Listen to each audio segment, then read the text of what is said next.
Good morning. Welcome to Orbit Garant Drilling's annual meeting of shareholders. I would now like to turn the call over to Company Chair André Paget. Please go ahead, Mr. Paget. Bonjour, je m'appelle André Paget, je suis président du conseil d'administration de la société Forage Orbit Garant.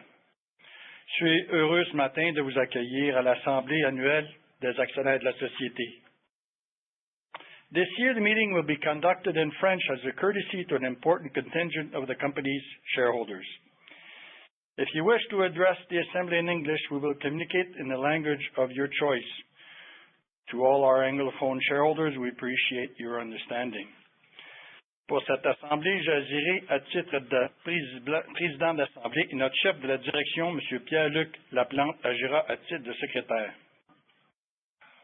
Conformément à nos documents de procuration, nous avons fortement encouragé nos actionnaires à voter avant l'assemblée par procuration. J'en profite pour souhaiter un bienvenue tout particulier aux actionnaires qui suivent l'assemblée par conférence téléphonique ou web diffusion.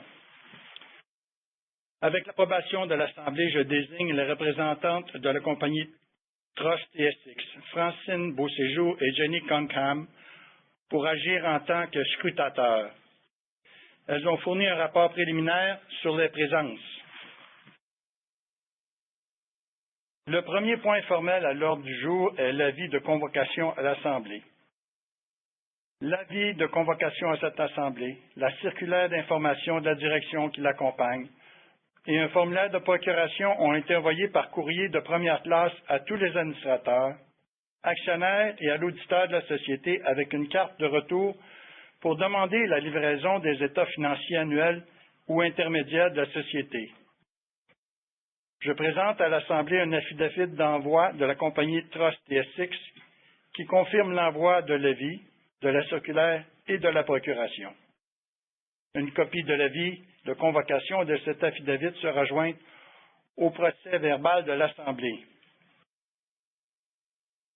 S'il n'y a pas d'objection, je propose de renoncer à la lecture de l'avis de convocation de cette Assemblée.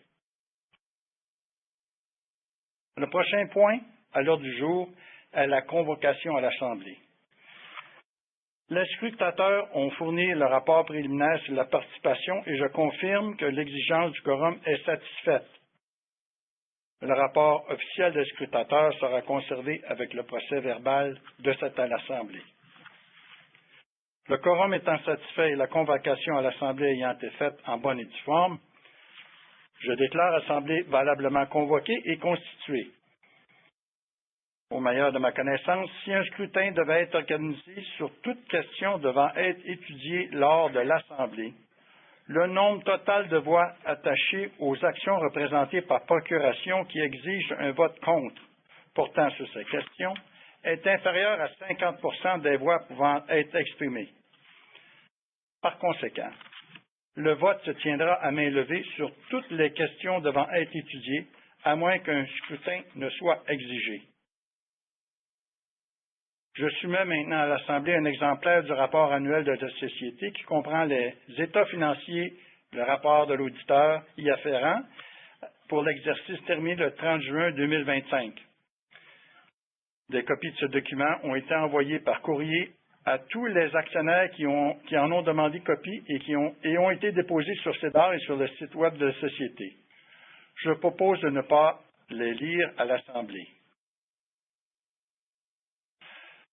Le point suivant à l'ordre du jour est l'Assemblée est l'élection des administrateurs.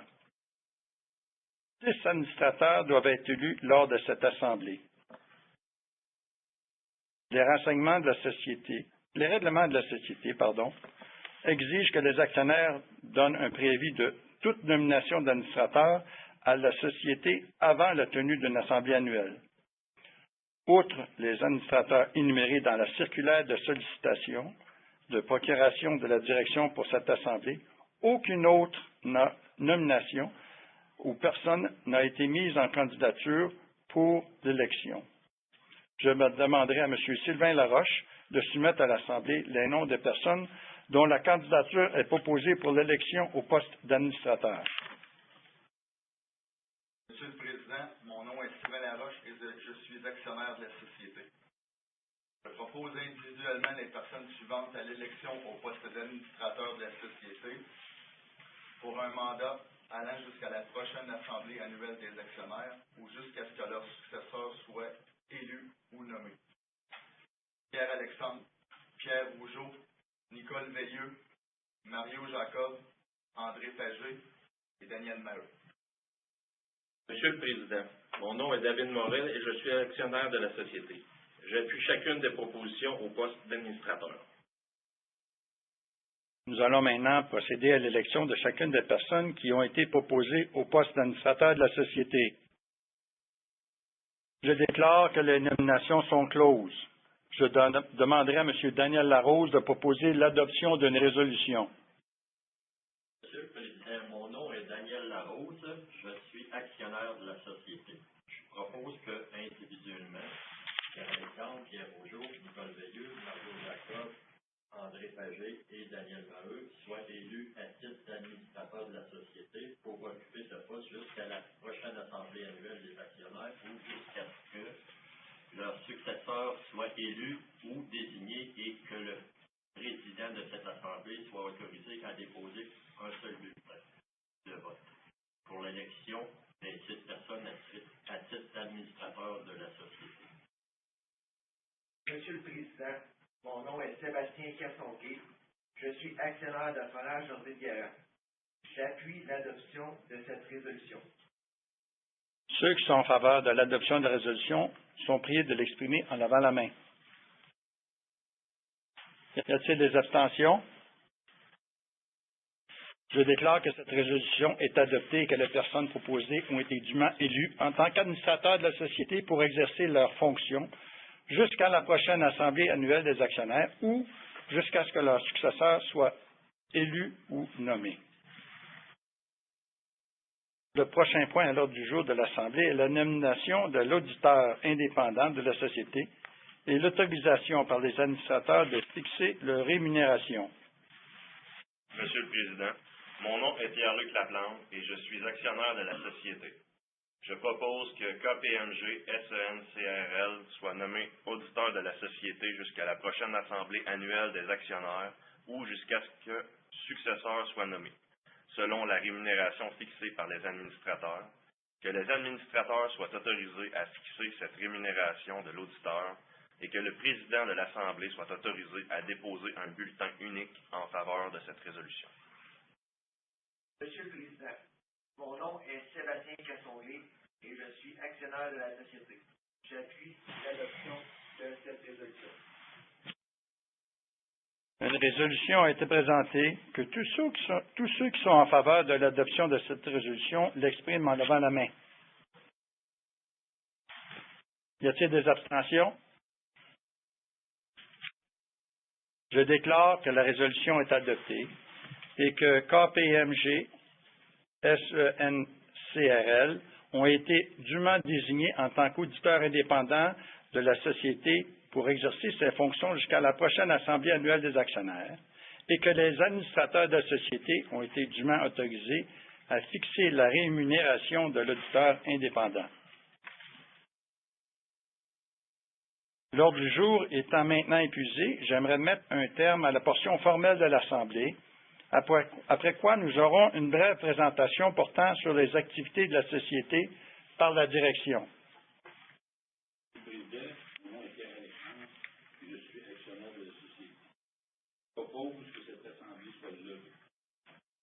Monsieur le Président, mon nom est Sylvain Barry et je suis actionnaire de la société. J'appuie cette proposition. Ceux qui sont en faveur de la levée de l'Assemblée sont priés de l'indiquer en levant la main. Y a-t-il des objections à l'adoption de cette proposition? Je déclare par conséquent la proposition adoptée. L'Assemblée est donc levée. Avant de passer la parole à M. Maheu, j'aimerais, au nom des membres du conseil d'administration, remercier tous les employés de Forage Orbit-Garant pour leur dévouement, leur assiduité, l'esprit d'équipe dont ils ont fait preuve dans l'exécution du plan de développement pour maximiser les bénéfices aux actionnaires. Grâce à eux, Forage Orbit-Garant sera toujours reconnu et respecté pour son professionnalisme et sa rigueur. En gardant le cap sur nos valeurs, nous continuerons à avoir du succès. Les membres du Conseil sont très fiers de pouvoir vous supporter dans votre succès. Merci. Maintenant, je passe la parole à M. Daniel Maheu, notre président-directeur général, et M. Pierre-Luc Laplante, notre chef de la direction financière, pour une brève présentation des activités de la Société durant l'exercice 2025 et au cours du premier trimestre de l'exercice 2026. Daniel. Merci, André. Bonjour, Mesdames, Messieurs. Merci de vous joindre à nous aujourd'hui. Veuillez noter que certaines informations discutées aujourd'hui peuvent être de nature prospective et que les résultats réels peuvent différer de manière significative. Nous discuterons également de certaines mesures non conformes aux IFRS. Veuillez consulter nos documents sur CEDAR+ ou sur notre site Internet pour plus d'informations sur nos facteurs de risque et sur les mesures financières non conformes aux IFRS. Lorsque Pierre-Alexandre, cofondateur d'Orbit Garant, est revenu comme président-directeur général en novembre 2022, cela a marqué une transition importante pour Orbit Garant. Son objectif principal était de réaligner nos opérations afin de mieux positionner l'entreprise pour une croissance rentable et durable. Soutenu par notre conseil d'administration, la haute direction et des équipes dévouées de personnel à travers nos opérations, Pierre a initié plusieurs changements stratégiques, notamment en mettant l'accent sur nos opérations principalement au Canada et en Amérique du Nord et en Amérique du Sud, en se concentrant à offrir nos services de forage aux grandes et moyennes sociétés minières, terminer nos opérations en Afrique de l'Ouest et favoriser une structure de leadership axée sur le travail d'équipe. Lorsque j'ai pris la relève comme président-directeur général en décembre l'an dernier, nous avions déjà fait de solides progrès avec ces 4 initiatives. Mon objectif a été de renforcer notre approche d'équipe, de soutenir notre orientation stratégique et réduire notre dette afin de faire progresser Orbit Garant à un niveau supérieur. Je suis heureux de constater que notre orientation envers les grandes sociétés minières au Canada et en Amérique du Sud, notre stratégie d'affaires rigoureuse et notre programme d'amélioration opérationnelle continue, combinés à notre sortie de l'Afrique de l'Ouest au 2e trimestre de l'exercice 2024, sont les principales initiatives stratégiques qui ont conduit à notre plus haut bénéfice net en plus de 10 ans pour l'exercice 2025. Je vais maintenant céder la parole à Pierre-Luc Laplante, chef de la direction financière, pour qu'il nous présente notre performance financière de 2025. Pierre-Luc. Merci Daniel et bonjour à tous. Nous avons généré un chiffre d'affaires de 189,1 millions de dollars au cours de l'exercice 2025, soit une augmentation de 4,3 % comparativement à l'exercice 2024. Le chiffre d'affaires au Canada s'est élevé à 136,1 millions pour l'année, soit une augmentation de 2,6 % comparativement à l'exercice 2024, reflétant une hausse des revenus par mètre foré. Le chiffre d'affaires à l'international s'est élevé à 53,0 millions de dollars, soit une augmentation de 9,0 % comparativement à l'exercice 2024, reflétant l'augmentation de l'activité de forage en Amérique du Sud. Le bénéfice brut pour l'exercice 2025 était de 28,3 millions de dollars, soit 15,0 % des revenus, comparativement à 21,2 millions, soit 11,7 % des revenus pour l'exercice 2024. La marge brute ajustée, excluant les charges d'amortissement et un gain sur la cession des mobilisations corporelles, était de 19,5 % au cours de l'exercice 2025, comparativement à 15,9 % pour l'exercice 2024.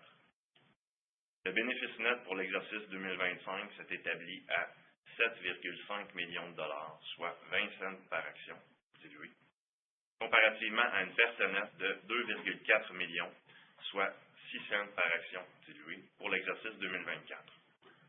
Les augmentations du bénéfice brut, de la marge brute ajustée et du bénéfice net étaient principalement attribuables à un revenu plus élevé par mètre foré au Canada, une augmentation de l'activité de forage en Amérique du Sud et la cessation de nos activités de forage en Afrique de l'Ouest, qui n'étaient pas rentables au cours du deuxième trimestre de l'exercice 2024. Une autre de nos initiatives stratégiques est la réduction de notre niveau d'endettement. La croissance de nos flux de trésorerie provenant des activités d'exploitation au cours de l'exercice 2025 nous a permis de réduire considérablement notre niveau d'endettement et de racheter des actions dans le cadre de notre programme d'offres publiques de rachat dans le cours normal des activités. Au cours de l'exercice 2025, nous avons remboursé un montant net de 7,5 millions de dollars sur notre facilité de crédit, réduisant notre dette à long terme sous cette facilité, incluant une facilité de crédit renouvelable non utilisée de 5,0 millions de dollars américains et la portion courante à 14,0 millions de dollars à la fin de l'exercice, contre 21,5 millions à la fin de l'exercice 2024. Notre ratio dette-EBITDA ajusté a connu une tendance positive au cours des derniers trimestres, comme vous pouvez le voir sur le graphique sur cette diapositive. Cela montre essentiellement l'augmentation de nos flux de trésorerie liés à l'exploitation comparativement à la diminution de nos dettes. Nous visons un ratio dette-EBITDA ajusté de 1 pour 1. Dans le cadre de notre programme d'offres publiques de rachat dans le cours normal des activités, nous avons racheté et annulé environ 69 000 actions ordinaires à un prix moyen pondéré de 82 cents par action au cours de l'exercice 2025. Nous croyons que nos initiatives d'allocation de capital visant à rembourser la dette et à racheter des actions durant l'exercice 2025 favorisent la création de valeur pour nos actionnaires. Outre notre orientation stratégique renouvelée, notre solide performance de l'exercice 2025 a également été soutenue par une forte demande de la part des clients. Le prix de l'or est actuellement à des niveaux quasi records et le prix du cuivre demeure également dans le haut de sa fourchette de prix historique, ce qui incite fortement les compagnies minières à continuer d'investir dans les activités d'exploration et de développement minier. Avec plus de 60% de nos revenus provenant des opérations de forage aurifère, nous sommes bien positionnés pour bénéficier de dépenses d'exploration et de développement aurifère. Nous sommes également bien positionnés pour profiter de dépenses d'exploration et de développement du cuivre grâce à notre présence au Chili, le plus grand pays producteur de cuivre au monde. Alors que nous continuons à offrir un service de qualité, nous prévoyons une augmentation de la demande de la part des grandes et moyennes sociétés minières pour le reste de l'exercice 2026. Notre élan positif a un peu ralenti au premier trimestre de l'exercice 2026. Le chiffre d'affaires du trimestre s'est élevé à 46,7 millions de dollars, en baisse comparativement à 48,4 millions au premier trimestre de l'an dernier. Notre chiffre d'affaires au Canada s'est élevé à 33,7 millions de dollars au T1 2026, comparativement à 35,4 millions au T1 2025, et le chiffre d'affaires à l'international s'est élevé à 13,0 millions, similaire au premier trimestre de l'an dernier. Le bénéfice brut était de 5,7 millions de dollars, soit 12,1% des revenus au T1 2026, comparativement à 7,6 millions, soit 15,8% des revenus au T1 2025. La marge brute ajustée, excluant les charges d'amortissement, était de 17,0% au T1 2026, comparativement à 20,2% au T1 2025. Le bénéfice net du T1 2026 était de 0,3 millions de dollars, soit 1 cent par action, dilué, comparativement à 2,9 millions, soit 8 cents par action, dilué, au T1 2025. Nos résultats pour le trimestre reflètent l'achèvement de certains projets de forage tôt dans la période et le démarrage graduel d'un nouveau projet de forage au Canada, ainsi que les décisions des clients de reporter temporairement certains projets de forage au Canada et en Amérique du Sud. Les retards de projets ne sont pas liés à notre performance. Par exemple, un de nos projets au Chili a été retardé à cause d'un tremblement de terre sur un site minier. Heureusement, aucun membre du personnel d'Orbit Garant n'a été blessé et ce projet a repris après quelques semaines. Nos clients au Guyana ont également temporairement cessé leurs opérations de forage en juillet et à août pour diverses raisons. Nous prévoyons bénéficier de la reprise de ces projets retardés au Canada et en Amérique du Sud, ainsi que de l'avancement continu de nos activités de démarrage sur de nouveaux projets de forage au Canada au cours de notre deuxième trimestre et durant notre troisième trimestre. Nous avons retiré un montant net de 5,3 millions de dollars sur notre facilité de crédit au premier trimestre, comparativement à un remboursement net de 0,5 millions au premier trimestre de l'an dernier.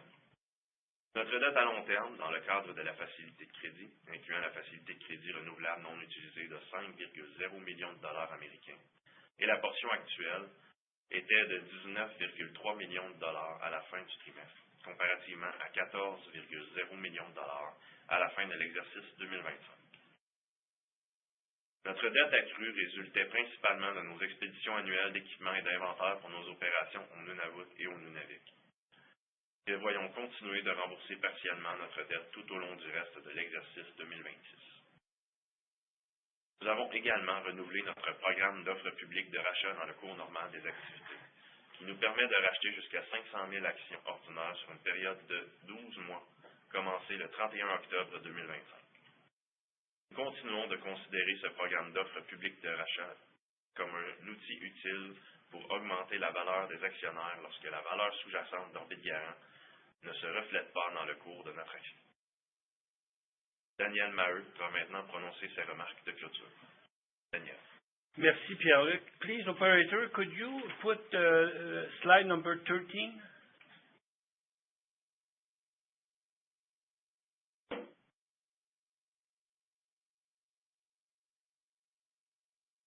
So, change slide for number 13, please. I will continue in French anyway. Nous sommes confiants quant à nos perspectives d'affaires pour le reste de l'exercice 2026. Les problèmes temporaires qui ont affecté nos résultats du premier trimestre sont maintenant résolus. Alors que les projets retardés reprennent et que les nouveaux projets continuent de s'intensifier, nous sommes en bonne position. En effet, la demande pour les services de forage au Canada et en Amérique du Sud est en hausse, soutenue par des prix quasi-records de l'or et des prix élevés du cuivre. De plus, le nombre d'appels d'offres pour de nouveaux projets a considérablement augmenté ces dernières semaines. De nombreux clients actuels nous informent aussi qu'ils ont l'intention d'augmenter l'activité de forage au cours des 12 prochains mois. Nous avons la capacité opérationnelle nécessaire pour répondre à cette demande plus élevée des clients, et ce, à des faibles coûts en équipement, et ainsi générer une croissance rentable. Pour ce qui est de l'avenir, nos priorités restent les mêmes. Notre orientation stratégique pour servir les grandes et moyennes sociétés minières au Canada et en Amérique du Sud, notre stratégie d'affaires disciplinée, notre programme d'amélioration opérationnelle continue et la réduction de notre dette.